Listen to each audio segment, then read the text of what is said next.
আসসালামু আলাইকুম প্রিয় সপ্তম শ্রেণীর শিক্ষার্থীরা, সবাইকে জানাই শুভেচ্ছা। দেখো, কিছুক্ষণের মধ্যেই তোমাদের উত্তরপত্র দেওয়া হবে। এখন তোমরা প্রশ্নপত্রটি এক পলক দেখে নাও।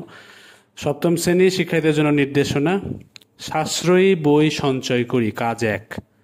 এখানে জোড়াই কাজের বিভিন্ন নির্দেশনা দেওয়া আছে। তোমাদের একটা গল্প আকারে দেখো, এই যে আমি হলুদ কালি দিয়ে যে প্যারাটা দাগ দিচ্ছি পুরোটাই। তোমরা চাইলে এটাকে কি করতে পারো, স্ক্রিনশট দিয়ে রাখতে পারো। কিছুক্ষণের মধ্যে উত্তর পেতে অবশ্যই আমাদের চ্যানেলটি সাবস্ক্রাইব করে দিতে হবে। তোমরা সহপাঠীদের সাথে আলোচনা করে তোমরা 2 জন প্রথম মাসে কত টাকা সঞ্চয় করবে তা ঠিক করে নাও। প্রথম মাসে একটি নির্দিষ্ট পরিমাণ টাকা সঞ্চয় করবে এবং ধারাবাহিকভাবে কয়েক মাস সঞ্চয়ের মাধ্যমে টাকা সংগ্রহ করে টেবিলটি তৈরি করবে।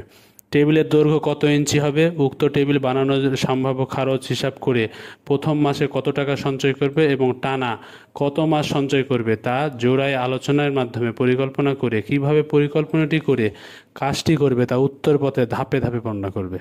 এবার প্রত্যেকে নিজের খাতায় নিজের প্রশ্নের উত্তর লিখে রাখো। সঞ্চয়ের হিসাব ছক আকারে লিখো। সংখ্যাগুলো কি ছকের মাধ্যমে সূচক আকারে প্রকাশ করা যাবে? ব্যাখ্যা দাও। পঞ্চম মাসে তোমার সঞ্চয়ের পরিমাণ কত টাকা হবে সেটা লিখো। তো এইভাবে করে কাজ 2 দেখো দেওয়া আছে, পরিমাপে দক্ষতা বাড়ায়। তো এই পরিমাপে দক্ষতা বাড়াতে এখানে দলগত কাজ রয়েছে। কাগজ কেটে ত্রিমাত্রিক মডেল তৈরি করতে হবে। দৈর্ঘ্য, প্রস্থ, উচ্চতা, দলগত কাজটির পরিকল্পনা করো, সবাই মিলে মডেলটি তৈরি করো। এবার প্রত্যেকে নিজের খাতায় নিজের প্রশ্নের উত্তরগুলো লিখে রাখো। তারপরে মডেলটা তৈরি করতে গেলে, অর্থাৎ জ্যামিতিক অংশ আছে তোমাদের, ওই জ্যামিতিক অংশ থেকে এখানে দেওয়া হয়েছে।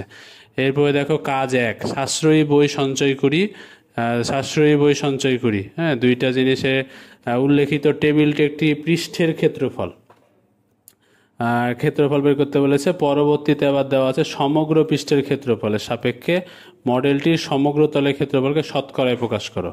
এরপরে দেওয়া আছে গাণিতিক সূত্র যাচাই করে দেখি। ঠিক আছে, এখানে কাজ একক কাজ দেওয়া আছে। দলগত কাজের মাধ্যমে তৈরিকৃত মডেলটির একটি পৃষ্ঠের তোমার সমান কাগজ কেটে নাও। এবার নিচের সূত্রগুলো থেকে ধাপে ধাপে প্রাপ্ত সূত্রটি বেছে নাও।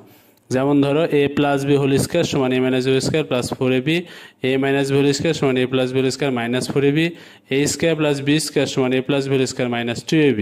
আরেকটা হলো a square plus b square plus c square সমান a + b plus c whole square minus 2 into ab plus bc plus ca। এরপরে দেখো জ্যামিতিক আকৃতি বুঝি ও পরিমাপ করি। অর্থাৎ এখানে তোমাদের জ্যামিতিক আকৃতি নিয়ে A4 কাগজ দিয়ে যে কিভাবে তোমরা কাগজ দিয়ে আকৃতিটা বুঝাবে সেটা আছে। অর্থাৎ তোমরা একটু প্রশ্নটা তোমাদের কাছে সঞ্চয় করে রাখার চেষ্টা করো।